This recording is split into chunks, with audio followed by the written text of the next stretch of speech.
Good evening, ladies and gentlemen. And Gorek Weaver. Hey, bro! And welcome to another episode of The Ring Logs, aka The R Logs. I thought I would talk about title unification matches tonight, with the recent event, spoiler alert, of Randy Orton becoming the new WWE Undisputed Champion 2.0. I understand that it's the WWE World Heavyweight title, but I'm not going to acknowledge that because that's stupid. My opinion only. Now, there have been title unification matches in the WWE before.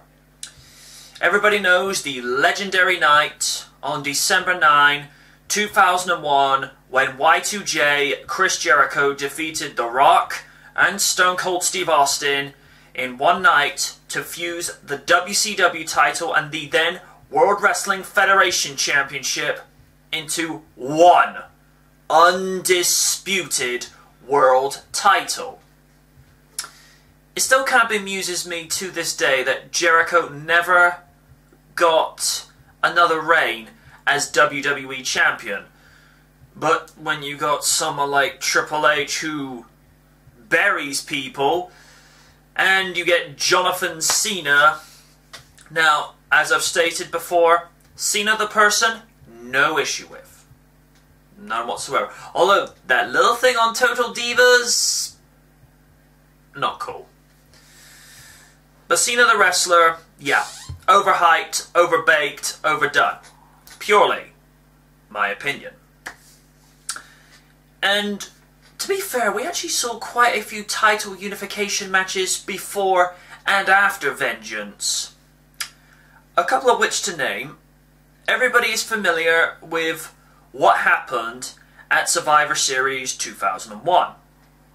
It was to be the night that Vince McMahon with Team WWF, A-Log, I know you don't like Team, but that's what it was, just roll with it, against Team Alliance. And it was a traditional, the main event was a traditional 5-on-5 Survivor Series match to determine which entity would continue to operate, either Team WWF, the World Wrestling Federation, or Team Alliance composed of Shane McMahon's WCW and Stephanie McMahon Helmsley's ECW, with General Manager Paul E. Heyman. Now, two of the title unifications that match, one of which was a cage match featured... Now, this is a little thing I've got to correct Jim Ross and Paul E. Heyman on. The Hardys were the WWF Tag Team Champions going into this, and the Dudley Boys were the WCW Champions going into this particular match. Because I think the Hardys became 5-time Federation Tag Team Champions before heading into Survivor Series. And that match, it was different from most cage matches I had seen. It's one of the few cage matches I had seen where you actually tagged in and out, whereas before, like other cage matches, I'll give you Unforgiven 2000 as an example, involving the Hardys once more against Edge and Christian. It was basically a tornado tag team match, but with a steel cage. And I kind of thought the similar rules would apply here, but be as it may, that's not what went down. And for the most part, it was a decent match, and of course there was this thing going on at the time with Matt Hardy kind of not knowing what he was or where the direction of his character was going. He was kind of being like a overbearing conscience figure to Jeff Hardy, but at the same time there was this kind of subtle hint that he was playing away from Lita. Now, I'm not to suggest for one second that Matt was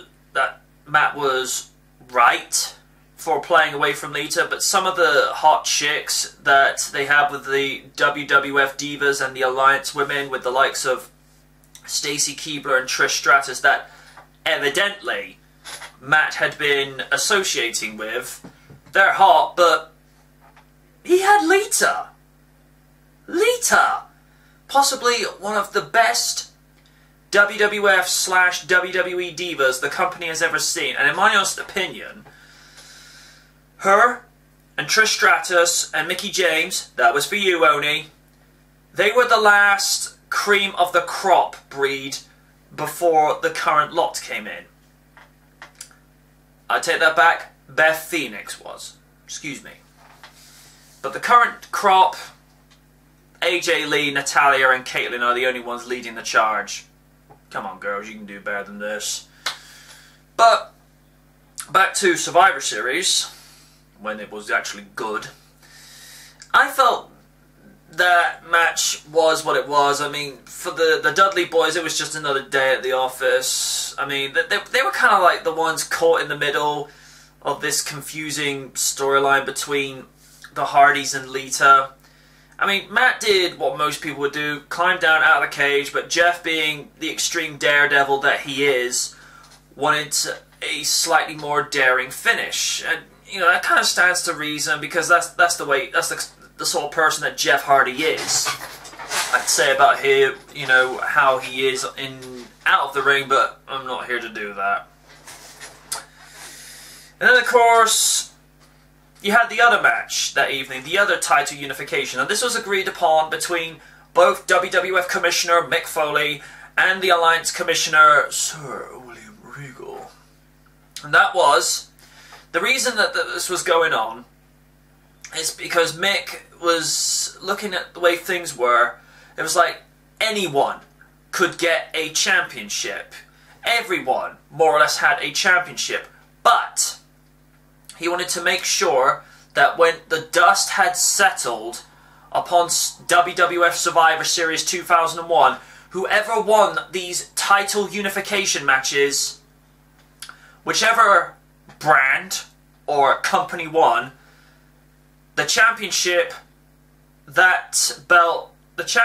of which that company, that belt belonged to, would be the one that would survive. So for the rest of the evening, the tag team champions were simply the unified tag team champions until the result of the main event, and the same can be said with the next match. The WWF Intercontinental Champion, the late Test, so sad that he's no longer around, really talented guy, greatly underused, so much potential. And the WCW United States Champion, the WWF's Edge. Now, as most people know, 2001 was the year of, I suppose I would call him, you know, the fun-loving superstar. This was years before the rated R gimmick kicked in. This was when, you know, he did the whole thing with Christian, so for 5 seconds, so for those with the benefit of flash photography! And all that jazz. And it had been a good year for Edge. He had competed in a TLC 2 match at WrestleMania 17. Good lord, that match was nuts! That also saw him and his on-screen brother Christian, a little part of the story they seem to have forgotten over the years. WWE consistency. You gotta love it. And they were 8-time tag team champions that year. But this was also a good year for Edge because he ascended to another level when he became the 2001 King of the Ring. That also saw a repeat finalist in Kurt Angle, who had won King of the Ring the year before. But Edge also became a 3-time Intercontinental Champion that year by beating Lance Storm, and I know Ryder wants me to do this. I'd like to be serious for a moment if I would. Lance Storm, great wrestler, Mr. Personality, you are not. That belongs to Y2J. And then also facing Christian at Unforgiven. That was actually a decent match. And then all kind of other stories got in the way. And then it was one Monday Night Raw, Kurt Angle bitching as he normally did in his heel persona. Edge comes out, berates him, as Edge does.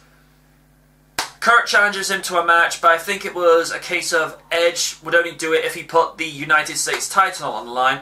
So Edge becomes champion and brings another belt home to the Alliance, and by this point, by the time Survivor Series got to us that year, we were begging for this Alliance crap to end because of the way it was so poorly executed. They ended it perfectly, but the way it was implemented, it was just so badly done.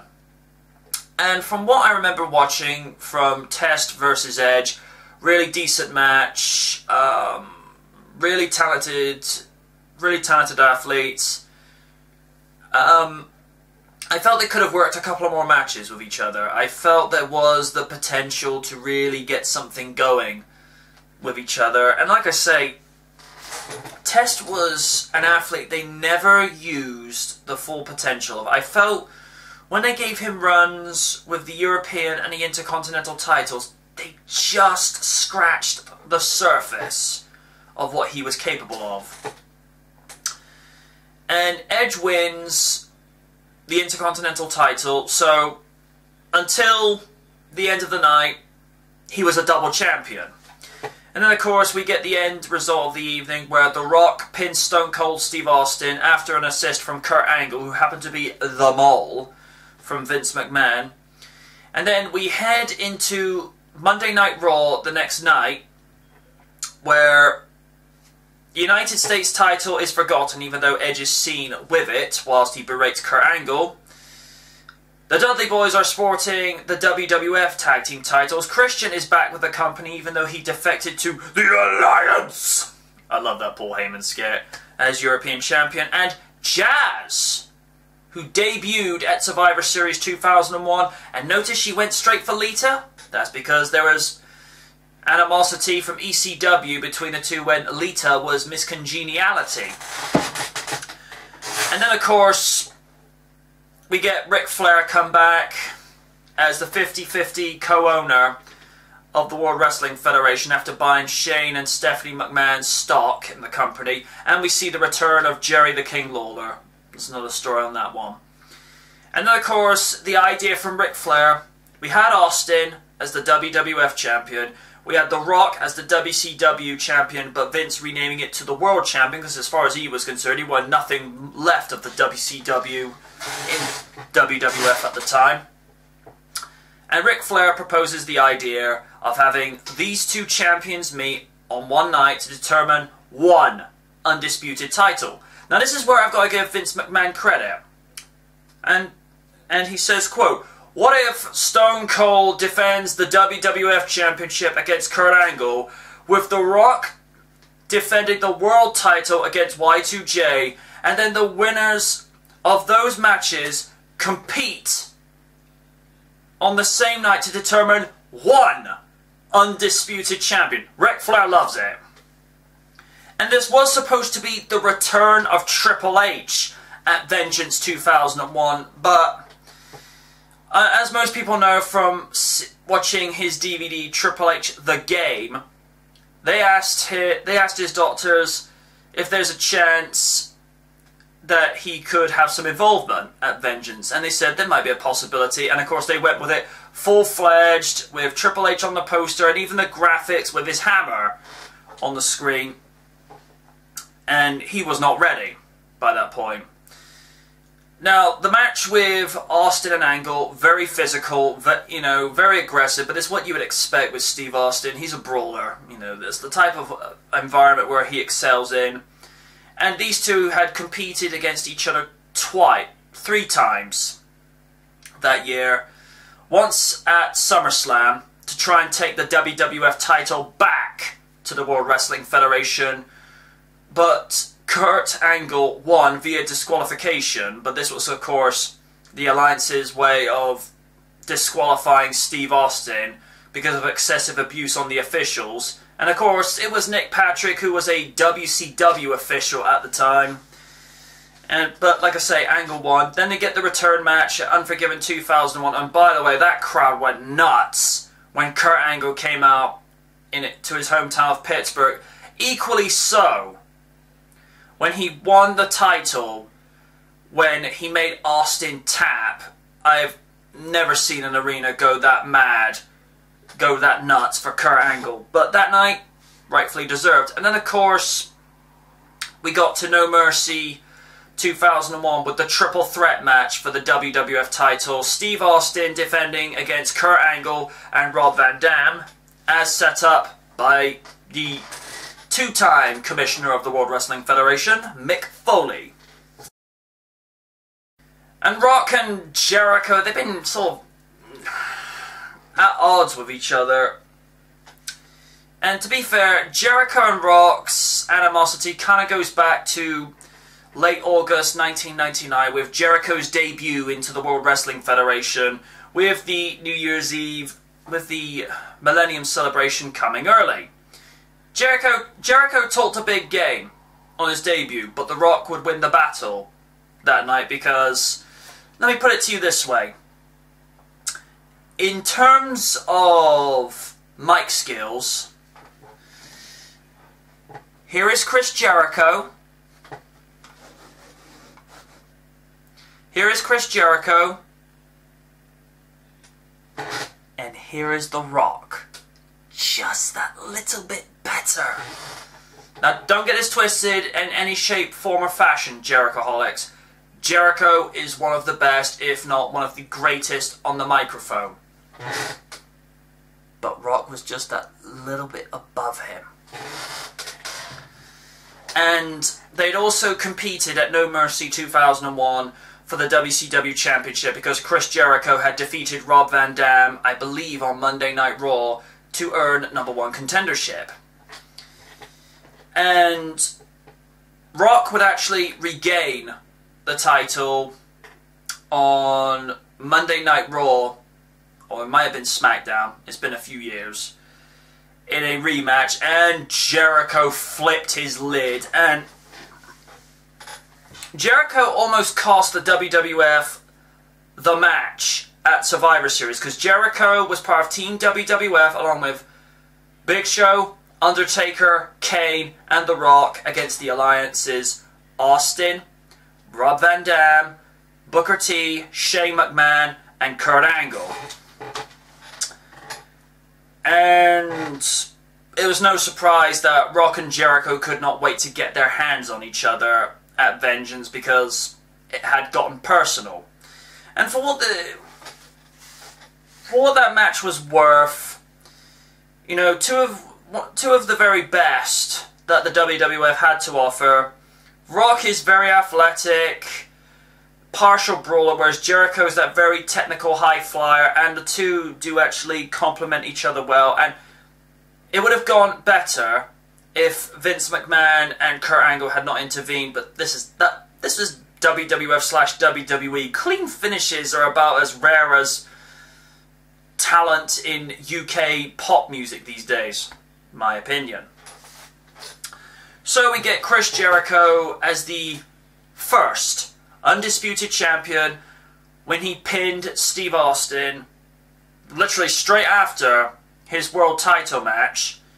And this is something I have to agree with some fans. It would have served better if Jericho had won via clean finish, because to suggest to get him to win via an unclean finish says they don't have much faith in him as a champion. And this is a little thing that has plagued Jericho throughout his career. I mean, this is a guy that is one of the best that they could offer. I mean, I put Jericho in the same class of World Wrestling Federation / WWE athletes and all-time greats with the likes of Rob Van Dam and the 2011 Hall of Famer, the Heartbreak Kid, Shawn Michaels.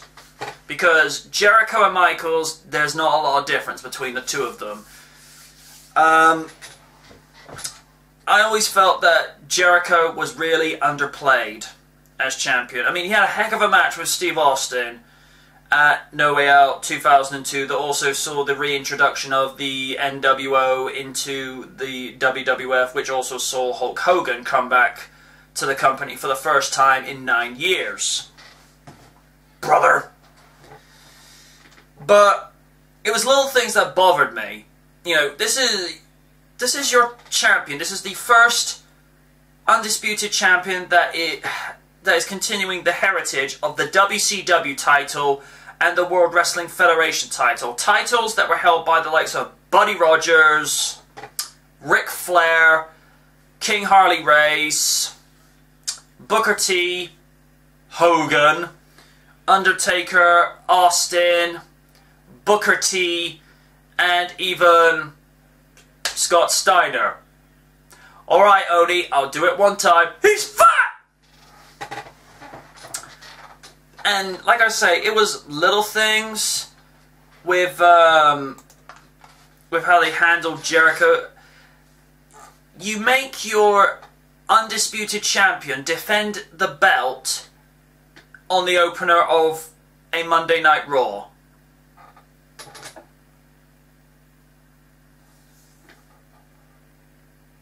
No.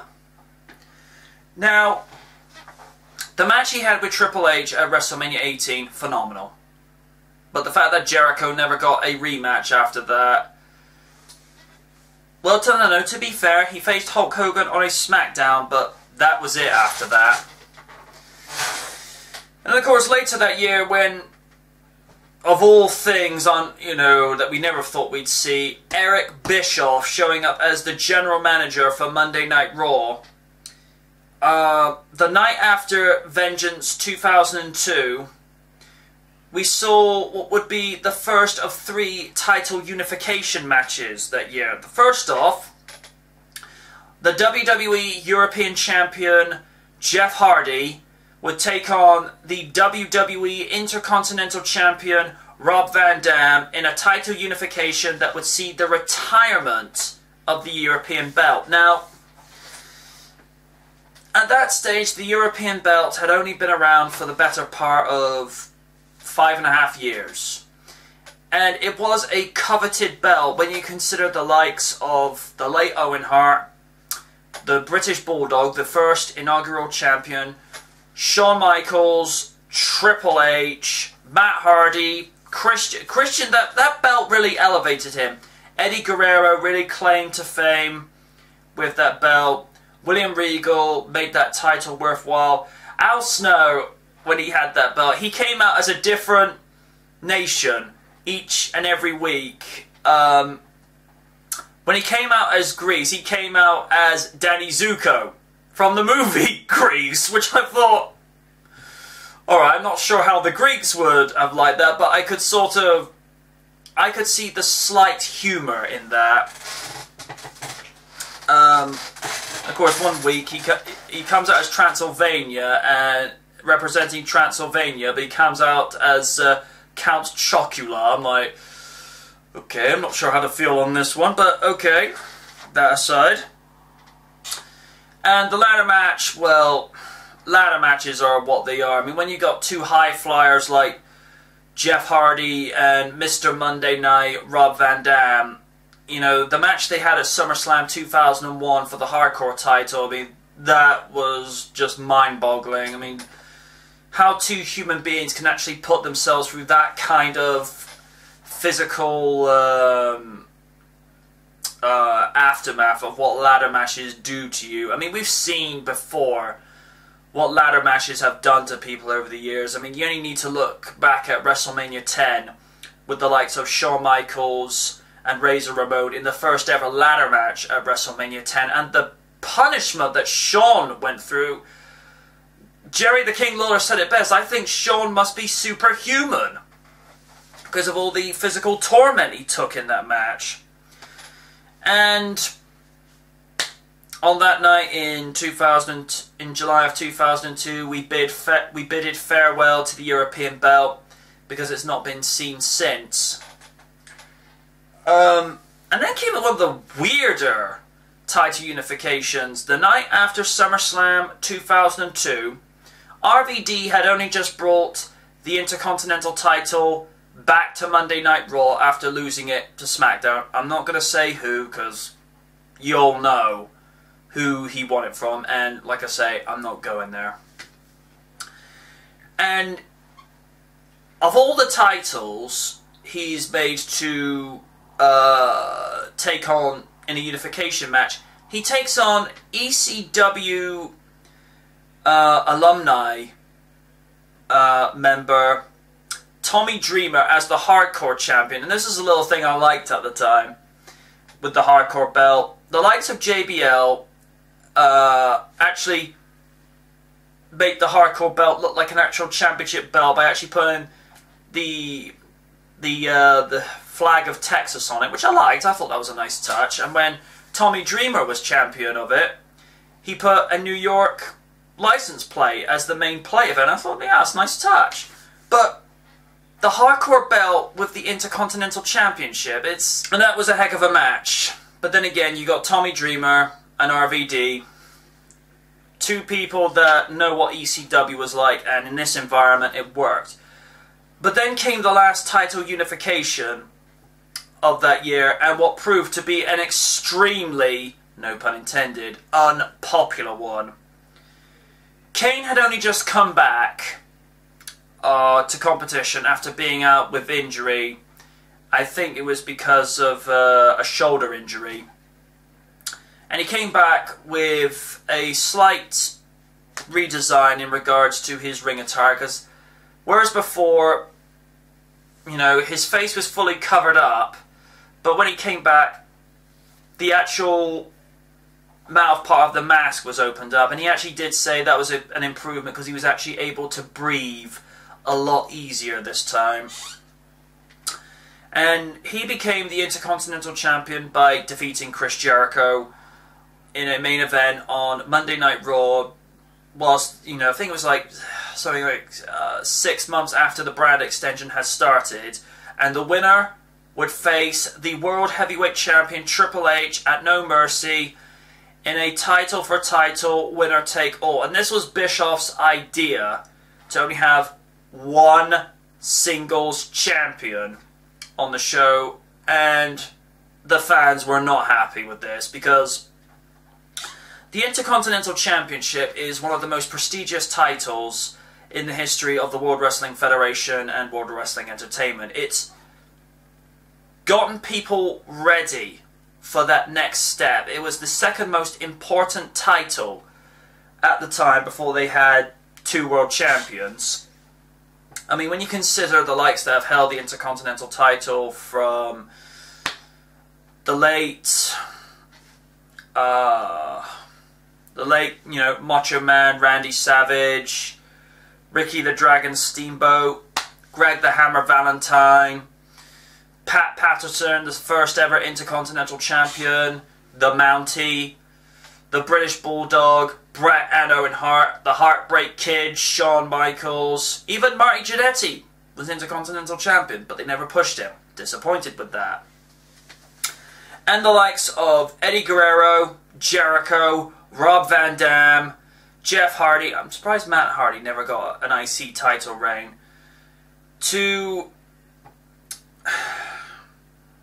Also to the likes of... The Godfather was one that really surprised me, but it was kind of a weird time in the WWF, so it kind of made sense just to give people, you know, experiment with what worked and what didn't.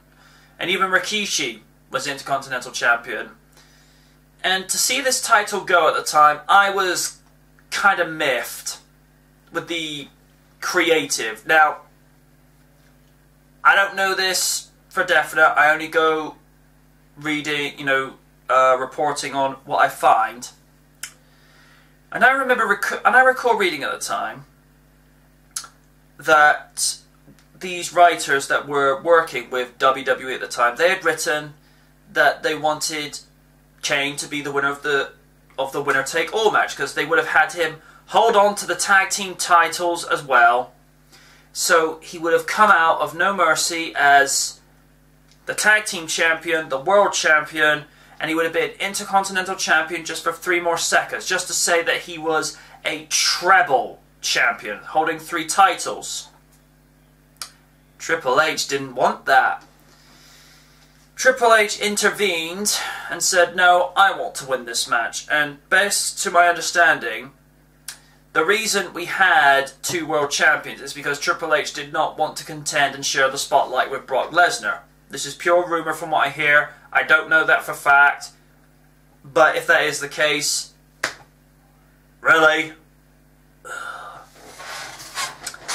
But that saw the end of the Intercontinental Championship until Judgment Day 2003, when co-GM of Raw, Stone Cold Steve Austin, reactivates the title in an Intercontinental Championship Battle Royale, where all the combatants are former champions, with the exception of Booker T.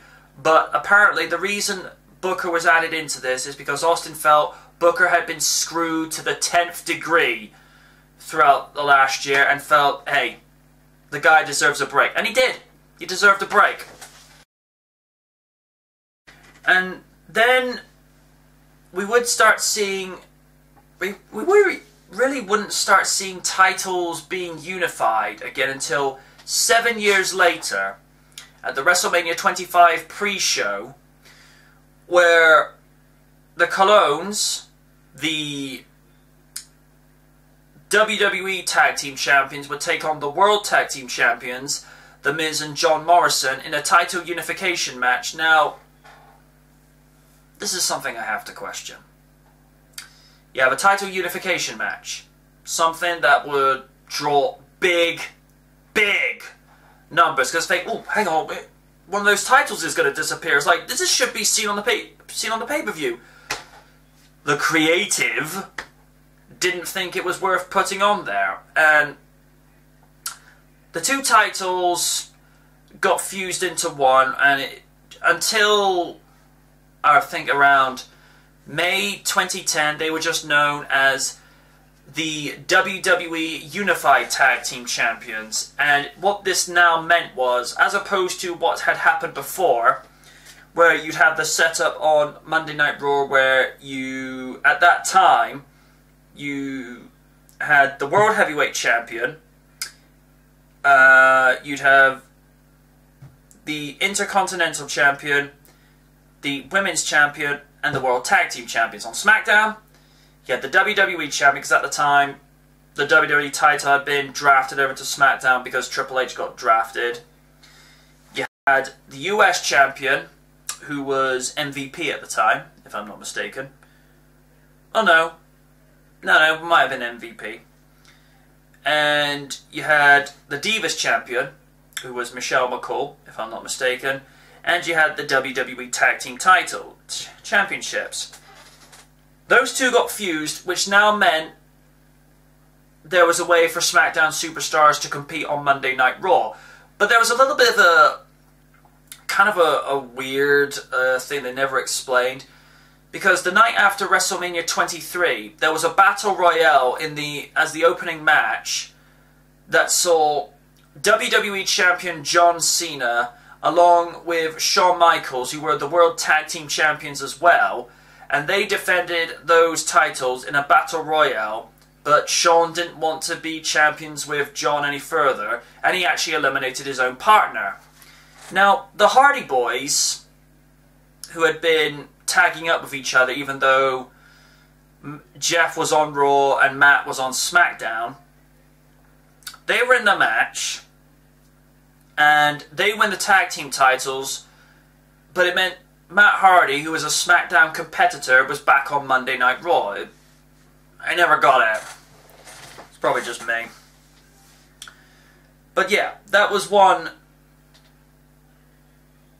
title unification match done with the WWE Unified Tag Team titles. And then we wait a year, about a year and 5 months, at Night of Champions, and we get the setup to fuse the WWE Divas Championship with the WWE Women's Championship. Now, it was Michelle McCool versus Melina, or it may even been Layla versus Michelle McCool. Shows you how much I care.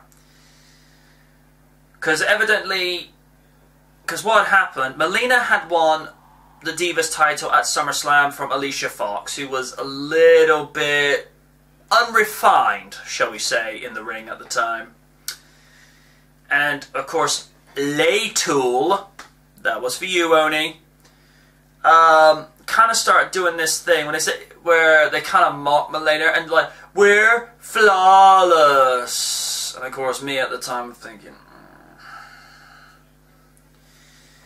And unfortunately, with that title unification match at Night of Champions, we saw goodbye to the WWE Women's Championship. A belt that had been held by the likes of the late Fabulous Moolah, Wendy Richter, Leilani Kai, Sensational Sherry, Rocky Robin, Alundra Blaze, although she still got the belt that she dropped into the trash can, Jacqueline, Sable, Deborah, who honestly felt could have given a bit more,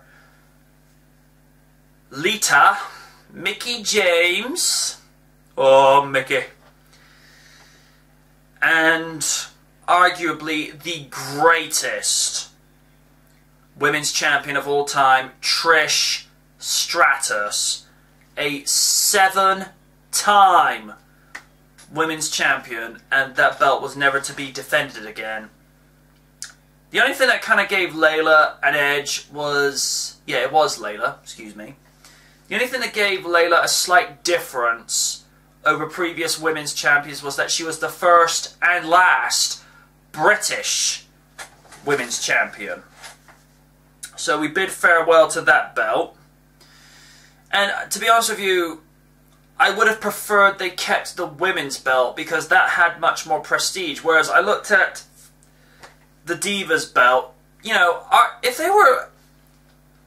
they had not put that design on a belt and put it on a painting, I could appreciate that more. But I just looked at it as nasty.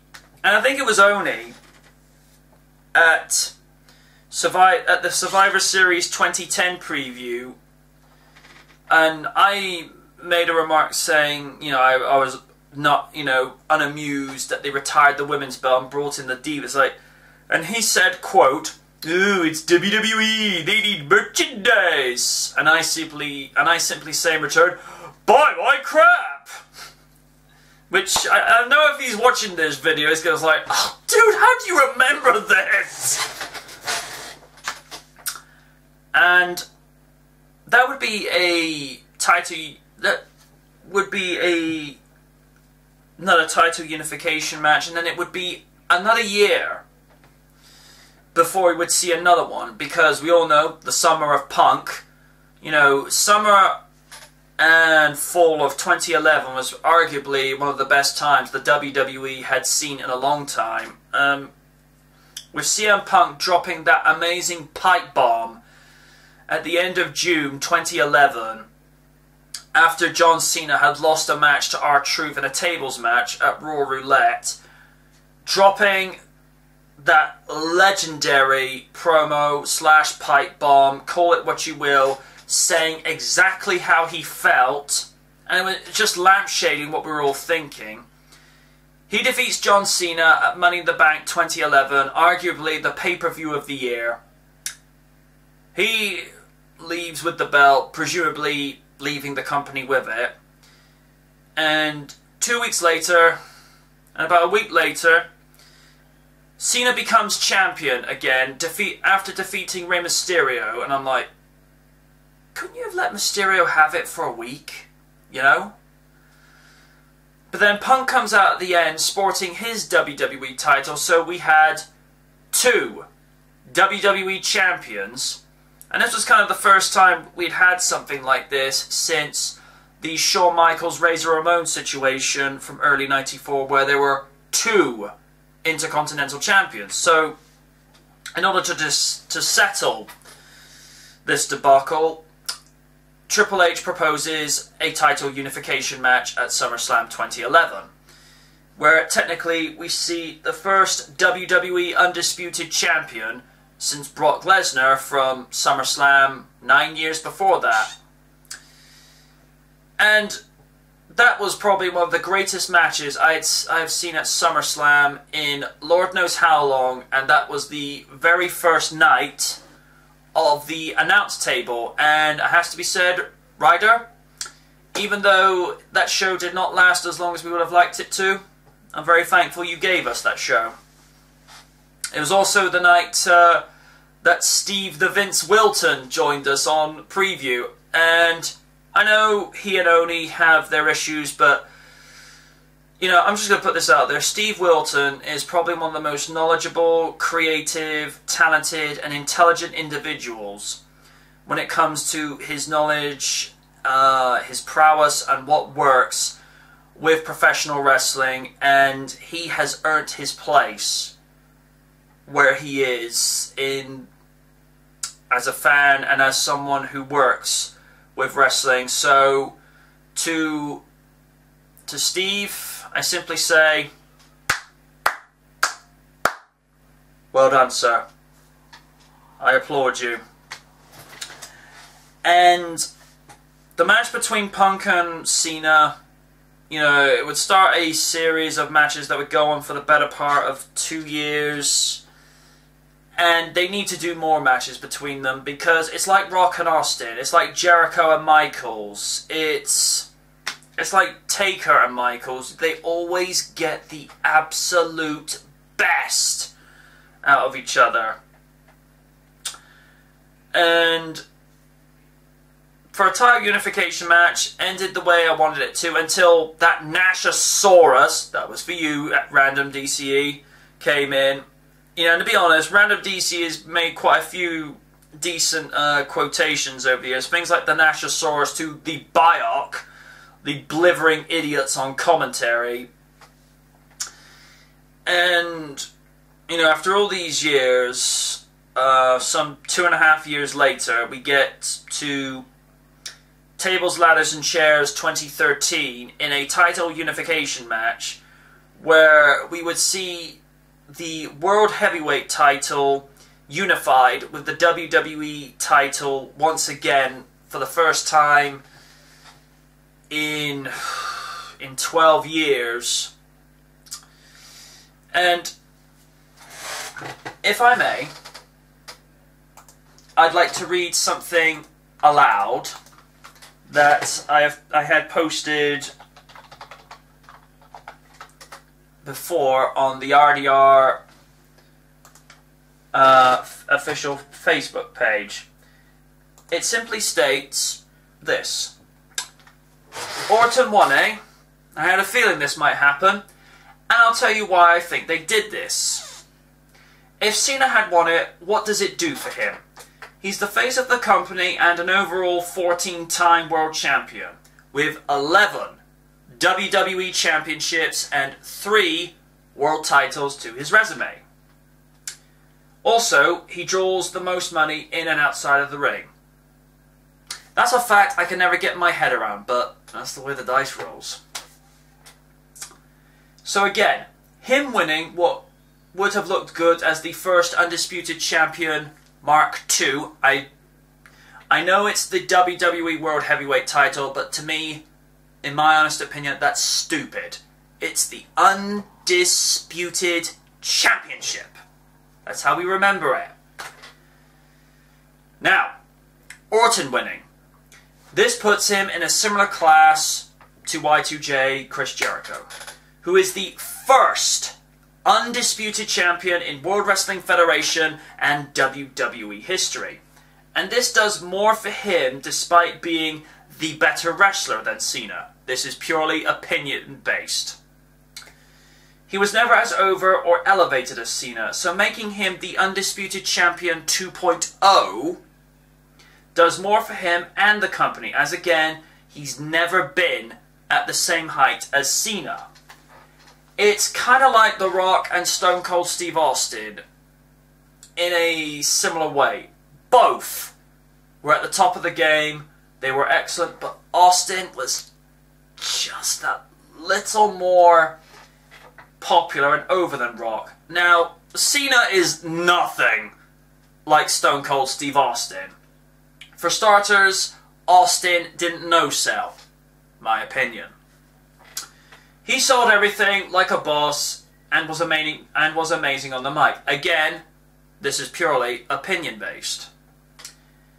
So, yeah, no narking. Whereas I always felt like everything Cena did from 2007 onwards, it felt contrived and forced, whereas Austin said it from the gut. Kind of like CM Punk does today. He tells it like it is. I may not be the biggest Orton fan, but I'm sure the Ortonites, yeah, I want to get this going, hashtag Orton Knights, will be pleased with this result. So, I'll give credit where credit is due. Congratulations to Randy Orton, the new WWE Undisputed Champion. And as I highlight at the top of this page, I am aware that it's the WWE World Heavyweight title. I'm choosing to ignore it. Do I have to acknowledge it as the WWE World Heavyweight title? Honestly, no. Because, to be honest with you, you're just referring to it almost as the... almost, you know, being lazy by not giving it a new name. I mean, if it had been the WWE Unified title, I may be able to buy into that.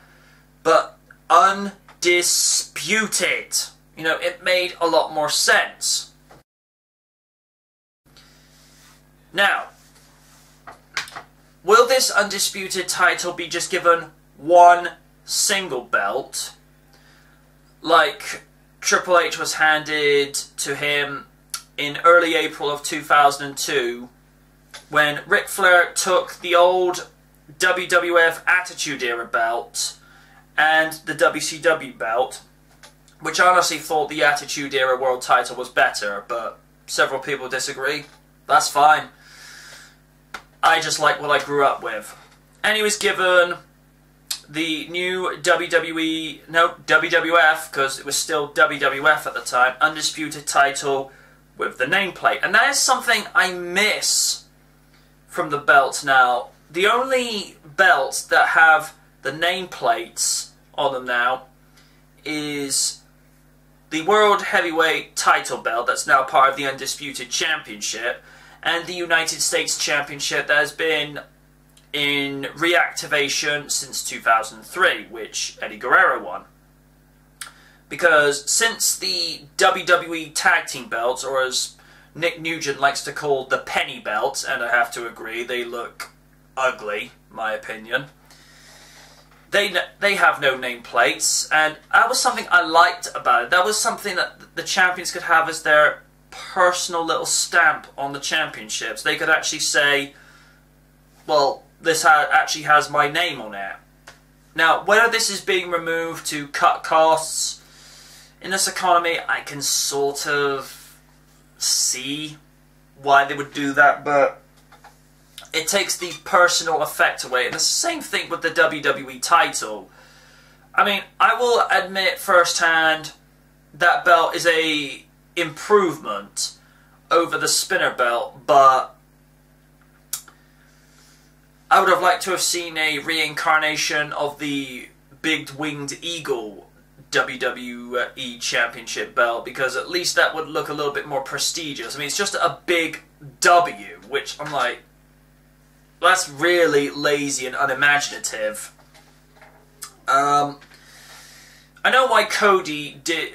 I read why Cody did what he did for the Intercontinental belt, because he actually paid for that updated design of the classic Intercontinental title. Now, I don't dislike that belt, but I preferred the Attitude Era looking design, the one, because again, I grew up in the Attitude Era.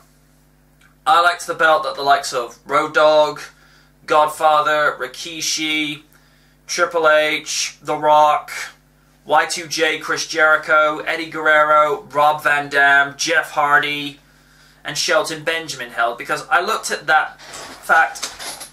I actually have a plastic faux one. It's not the best, but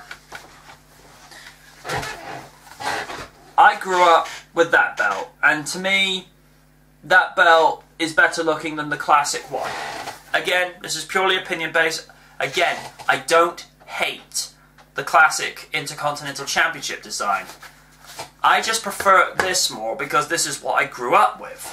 But I don't know if this is going to be the last time we ever see title unification matches, because, you know, a lot of people are speculating or just talking, you know, what if they decide to merge the US belt with the Intercontinental Championship? I don't really foresee that being a good thing, because, one, it creates less opportunity. I will probably be first to admit that they need to get more people to actually challenge other superstars rather than have the same tired matches over and over and over again. But when you take away a championship, deactivate it, retire it, merge it, call it what you will, you take away one title, granted you may narrow the field a little bit in terms of what you can and can't have, but you also create less opportunity. At least with the amount of belts that they did have, particularly when ECW was back, you know, there was 3 world belts that you could choose from if you won the Royal Rumble. But the fact that there's only now 1 world champion, I mean, yeah, Triple H is right. One of the few things I will agree with the man on is that we don't need 2 world champions, we only need 1. But that said, I'm just worried that we're going to see the same matches over and over again, where we'll see Cena versus Orton for the umpteenth time. We'll see probably... I mean, I don't know where they'll go with this Damien Sandow angle. Another thing, I want to see the US belt defended again, because I think Dean Ambrose has gone far too long without defending that belt, because the amount of times he's defended that belt this year, I think he's only ever defended like 2 or 3 times. If I'm incorrect, comment section below.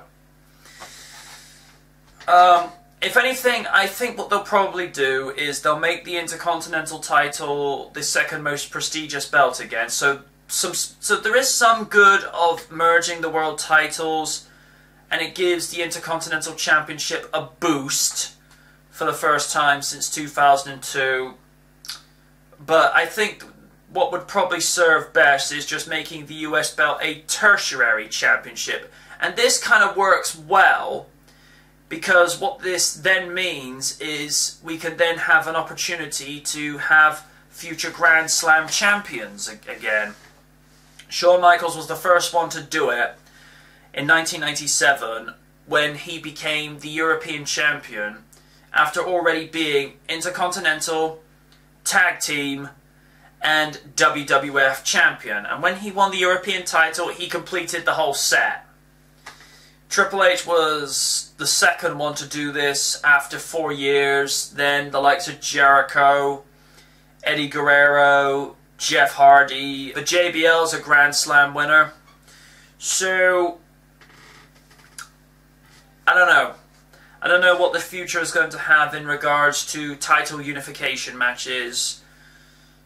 I mean, if it gets to a point where TNA goes out of business, which, again, purely opinion based, I think it's only a matter of time, because the way they're doing, from what I'm hearing, it's not good. And then they'll be placed in a situation where WWE will be the only place in town again, so they'll have to do something. So, are title unifications done? I don't think so. I think it's just a case of watch this space. Until next time, thank you for watching the Ring Logs, and Merry Christmas.